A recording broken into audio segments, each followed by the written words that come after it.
Добро дојдовте во урбаните вести. Во текот на денешниот ден започна акцијата за генерално чистење на општина Сарај, во која што ќе земат учество јавното предпријатие Комунална хигиена и јавното предпријатие Паркови и зеленило. Акцијата ќе трае во текот на претстојните неколку дена и ќе опфати целокупната територија на општината, а во нејзиното спроведување дневно ќе бидат ангажирани вкупно 70 работници. За останатите информации останете со нас. Почнуваме веднаш по генералната најава. Советниците од ВМРО ДПМН не ја поддржаа програмата за продажба на градежно земјиште во општина Газибаба. Сите училишта и градинки во Карпош ќе добијат прочистувачи на воздух. Наскоро, Роса школи за родителство во 3 јавни здравствени установи. Промоција на монографијата Борко Лазевски 1917-1993 во Ману. Советниците од општина Газибаба од редовите на ВМРО ДПМН преку неизгласување на одлуки важни за граѓаните на општината го продолжуваат деструктивното однесување, истакна денеска градоначалникот Борис Георгиевски на пресконференција, на која кажа дека советниците од ВМРО не ја изгласале програмата за продажба на државно земјиште со која е предвиден приход од 9 милиони денари за развој на општината. Градоначалникот на општина Газибаба денеска на пресконференција информираше дека советничката група на ВМРО ДПМН го продолжува своето деструктивно однесување, со тоа што покрај блокирањето на изградбата на фекалната канализација во Јурумлери, советниците од ВМРО не ја изгласале ниту програмата за работа во областа на располагање со градежно земјиште во државна сопственост. Со оваа програма за продажба на градежно земјиште предвиден е приход во општината од 9 милиони денари. Средства кои, како што рече градоначалникот, повторно ќе се вратат кај граѓаните преку инвестиции во инфраструктурни објекти. Со последната одлука да не се гласа за програмата за работа во областа на располагање со градежно земјиште во сопственост на Република Македонија, со која е предвиден приход од 9 милиона евра, советниците на ВМРО ДПМН го возможија развојот на општината. Парите од продажбата на градежното земјиште се приход на општината, која директно се враќа кај граѓаните преку инвестиции во инфраструктурните објекти. Советниците на ВМРО ДПМН во Советот на општина Газибаба, спротивно на законот за градежно земјиште, не дозволија да биде донесена програмата. Градоначалникот истакна дека советниците побарале одговор од Министерството за транспорт и врски за работи кои се јасно дефинирани во самиот закон.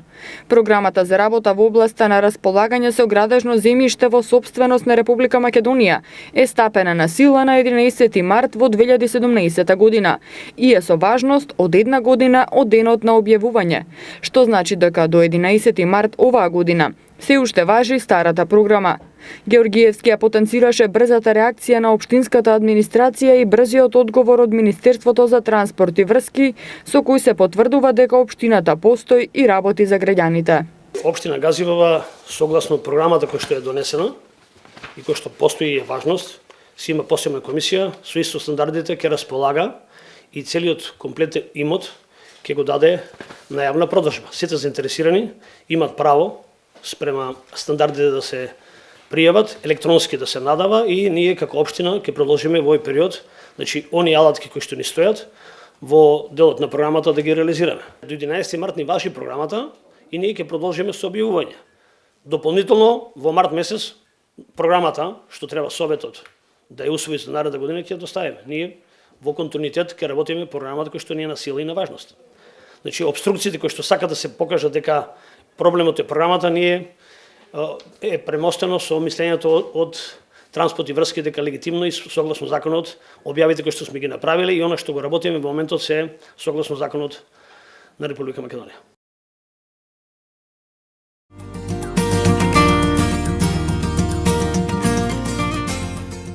Аеродром бара измени во проектот со кој се планира сеча на 56 дрвја на улицата Коста Новаковиќ со одлука донесена од претходното раководство на општината со цел да го заштити постојното зеленило, а сепак да се реконструира коловозот на улицата.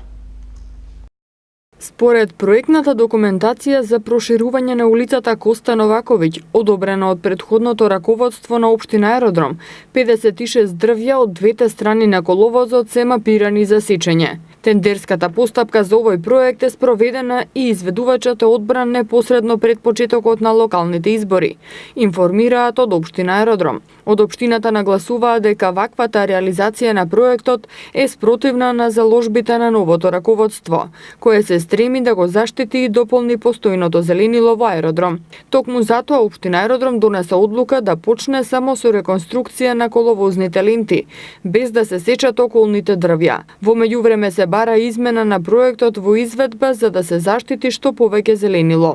Во овој процес ќе бидат вклучени избраниот изведувач и соодветните јавни предпријатија на град Скопје. Улицата Коста Новаковиќ нема соодветна инфраструктура и е небезбедна за сите учесници во сообраќајот. Тука недостасуваат тротоар, осветлување, велосипедска патека, а потребна е и санација на пристапите до паркинзите на зградите, кои редовно се поплавуваат. Сегашното сообраќајно решение не е ефикасно, а улицата е тесна, поради што секојдневно се создава сообраќајен метеж. При реконструкцијата ќе се променат водоводните цевки, односно ќе се зголеми нивниот обем, земајќи го предвид големиот број нови згради во тој регион, а истовремено ќе се овозможи поголема безбедност, соодветни инфраструктурни и сообраќајни решенија за овој регион.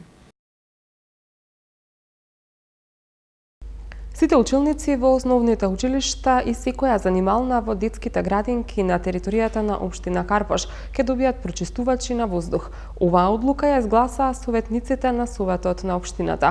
Голем број од прочистувачите ќе бидат обезбедени од донација од општествено одговорни компании. Советниците од општина Карпош дадоа согласност за набавка на прочистувачи на воздух за потребите на сите јавни установи, општински детски градинки и општински основни училишта.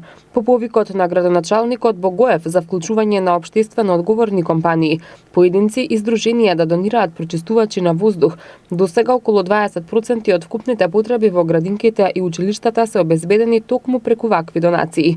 Градоначалникот на општината Стефан Богоев истакна дека локалната самоуправа работи на изнауѓање на трајно решение за проблемот со загадениот воздух, со обезбедувањето на прочистувачите за секоја занимална и секоја училница во Карпош се овозможува остварување на правото на чист воздух за најмладите, додаде Богоев. Во исто време спомнавме дека ќе набавиме за сите занимални во градинките, за сите училници во основните училишта на територија на општина Карпош прочистувачи за воздух и во исто време ги повикавме општествено одговорните компании да донираат прочистувачи, па така на оваа седница имаме една донација од Ротари клубот на 12 прочистувачи која треба да ја прифатиме и одлука за да се спроведе постапката за набавка на сите преостанати прочистувачи. Јас на моје огромно задоволство, се надевам и на задоволство на граѓаните на Карпош, можам слободно да кажам дека околу 25% од вкупната потреба на прочистувачи за сите градинки и сите училишта ја обезбедивме преку донации од општествено одговорни компании, така да ја на општина Карпош и заштедивме некои пари, а сепак најмладите во општината ќе имаат и прочистувачи на воздух во нивните занимални во градинките или училници во основните училишта. На оваа седница зелено светло доби и одлуката за прифаќање на донација од Ротари клуб Камен мост Скопје за донирање на 12 прочистувачи за воздух, со кои ќе биде целосно опремена една детска градинка на територијата на локалната самоуправа. Во сабота се организира отворен ден за граѓаните во Центарот за управување и контрола на сообраќајот, во кој граѓаните ќе имаат можност да видат како работат семафорите во Скопје, на кој начин функционираат камерите на улиците и како се регулира сообраќајот во градот. Сите заинтересирани треба да се пријават најдоцна до петок до 15 часот. Во рамки на активностите за зголемување на транспарентноста во работењето, градот Скопје организира отворен ден во Центарот за управување и контрола на сообраќајот и истовремено ги поканува граѓаните да дојдат и да се запознаат со начинот на работа и функционирање на овој центар, односно да видат граѓаните како функционираат камерите на улиците и како се регулира сообраќајот во градот. Отворениот ден на Центарот за управување и контрола на сообраќајот, кој е лоциран во просториите на меѓуградскиот градската автобуска станица ќе се одржи во сабота на 10 февруари од 10 до 14 часот. Сите заинтересирани лица кои сакаат да го посетат Центарот за управување и контрола на сообраќајот треба да се пријават најдосна до петок до 15 часот на телефонскиот број 3297-265 или по пат на електронска пошта на адресата mediumi@skopje.gov.mk. Центарот за управување и контрола на сообраќајот ќе може да го посетат само лица кои се пријавиле, додека самите посети ќе се организираат во групи од по 10 лица. Посетителите треба да имаат документи за идентификација, а пред посетата ќе треба да потпишат изјави за доверливост на информации, а фотографирање во Центарот за управување и контрола на сообраќајот е забрането. Со цел зајакнување на јавната свест за зголемено користење на велосипедот како превозно средство, Општина Карпош ги повикува сите граѓани на општината да се приклучат на Интернационалниот ден за возење велосипед во зима. Општина Карпош ги повикува сите граѓани на Карпош да се приклучат на Интернационалниот ден за возење велосипед во зима, на тој начин што утре со своите велосипеди да се упатат до работните места, училишта, факултети и други дестинации. Од Општина Карпош информираа дека на овој начин ќе се придонесе во зајакнување на јавната свест за зголемено користење на велосипедот како превозно средство. Синхронизираната акција е добра прилика останатите со граѓани да се запознаат со проблемите со кои се соочуваат оние кои почесто го користат велосипедот. Недостатокот од велосипедски патеки и соодветна сигнализација се наша реалност, а општината веќе работи на подобрување на условите за користење на велосипедот. При тоа, примарна цел е не само големите, најфреквентните, туку и сервисните улици да добијат велосипедски патеки кои ќе се поврзат со постоечките патеки долж булеварите, наведуваат во соопштението од Општина Карпош. Исто така општината ги мотивира и сите стопанственици во Карпош, кафулињата и баровите да ги наградат своите посетители кои ќе дојдат со велосипед до нивното место. Оваа година Карпош започнува да субвенционира и купување на нови велосипеди. Овој проект ќе го зголеми интересот за возење на велосипед кај сите генерации. И Општина Цинтар се приклучува во одбележувањето на меѓународниот зимски ден на удење на работа со велосипед, кој се одбележува утре и ги повикува сите жители и своите вработени да ги остават автомобилите дома. Општина Центар по повод меѓународниот зимски ден на удење на работа со велосипед кој се одбележува утре, ги повикува сите жители и своите вработени да ги извадат велосипедите и со нив да дојдат на работа.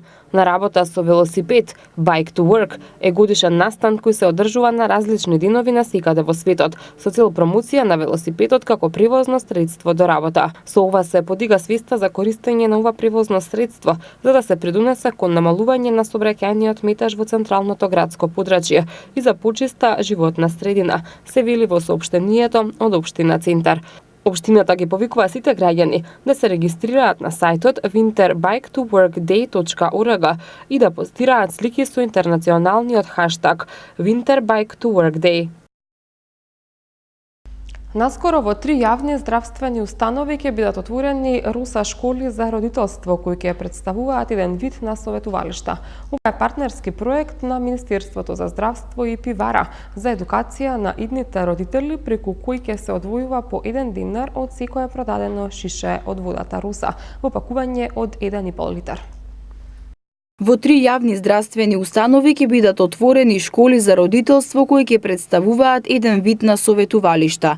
На почетокот школите за родителство ќе бидат сместени во поликлиниката Јане Сандански во Скопје, во клиничката болница во Битола и во општата болница во Гостивар. Станува збор за партнерски проект на Министерството за здравство и Пивара за едукација на идните родители, преку кој ќе се одвојува по 1 денар од секое продадено шише водата Роса во пакување од 1,5 литри. Министерот за здравство Венко Филипче денеска информираше дека во тек е опремување на просториите каде ќе бидат сместени школите, а младите родители ќе добиваат стручни совети и професионална помош за сите прашања кои се однесуваат на бременоста и родителството. Токму во овие школи за родители ќе бидат вклучени и поливалентните патронажни служби од здравствените домови заедно со обучен тим и стручен тим од педиатри, гинеколози и акушерки, кои што ќе ги обучуваат младите родители за успешно и одговорно родителство, со акцент на неопходните потребни прегледи за здрава бременост, здрав начин на исхрана на трудниците,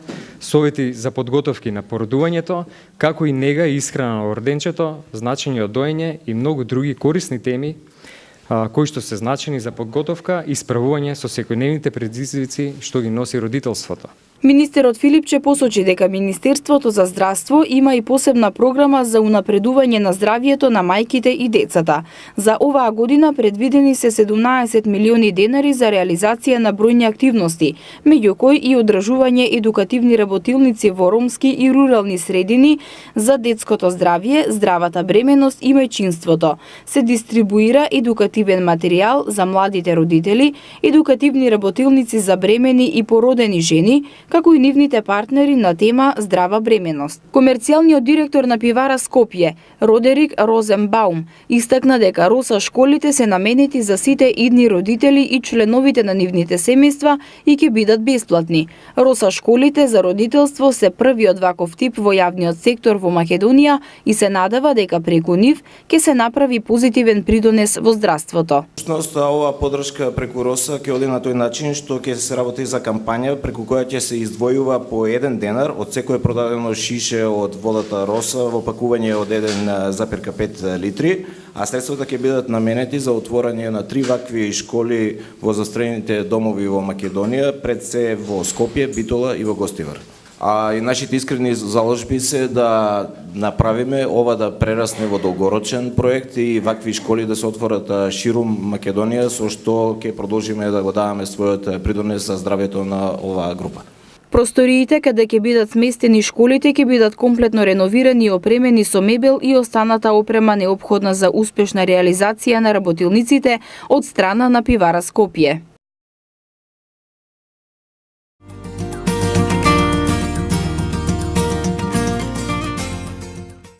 На 15 февруари во галеријата Даут Пашин Амам ќе биде отворена изложба на дела од Борко Лазевски, академски сликар, педагог, продолжувач на традицијата на фреско-сликарството, каде што на 28 февруари Националната галерија на Македонија ќе организира и предавање за Лазевски. Изложбата ќе биде отворена до 5 април. Со промоција на монографското издание Борко Лазевски 1970-1993 во Македонската академија на науките и уметностите, Националната галерија на Македонија го почна одбележувањето на 70 годишнината од незиното основање.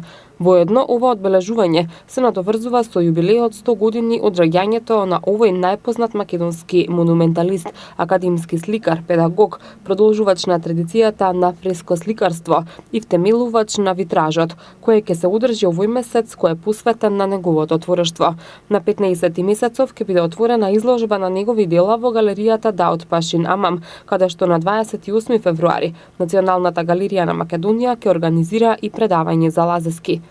За нас како Национална галерија е многу значаен проект, бидејќи е првиот ВД директор на нашата галерија и оваа година нашата институција прославува 70 години од постоењето и како значаен момент сакавме веќе да отпочнеме прославата во оваа голема институција, токму заради витражот кој што е дело на Борко Лазевски, на нашиот значаен уметник.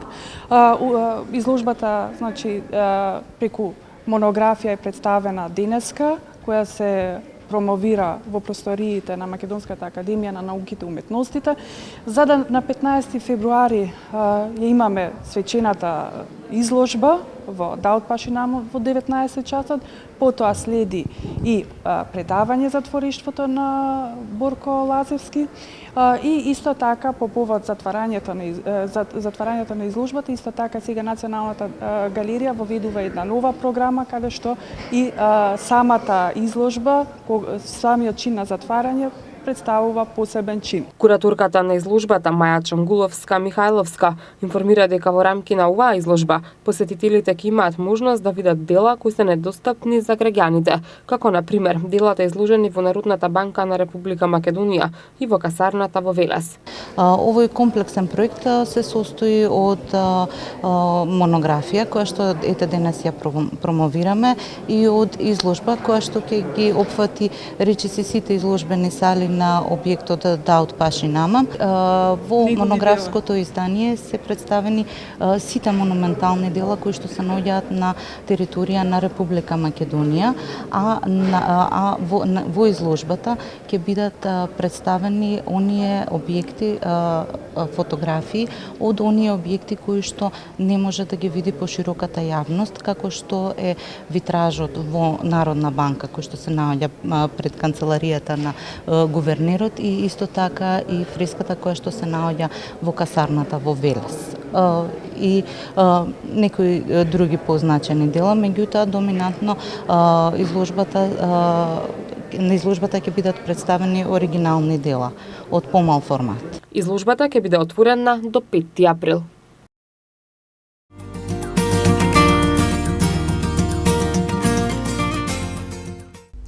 Утре ќе има пријатно стабилизирање на времето, но влажен и пустуден бран со врнежи од дожд, на повисоките места и на планините од снег ќе има за време на викендот. Пообилни врнежи ќе има в сабота.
И пред самиот крај уште една сервисна информација. Дел од жителите од скопското село Морани утре од 9 до 14 часот ќе бидат без електрична енергија. Во временскиот период од 9:30 до 12 часот без струја ќе бидат дел од жителите од селата Долно Сонје и Орешани, а од 12:30 до 14 часот и 30 минути струја ќе немаат корисниците од селото Сонје. Како што информира регионалниот центар за управување со кризи на град Скопје, прекинете се поради закажани технички зафати во дистрибутивната електромрежа. Ова беше и последната информација што ја подготвивме за ова издание на Урбаните вести. Ви благодарам за вниманието. Довидување.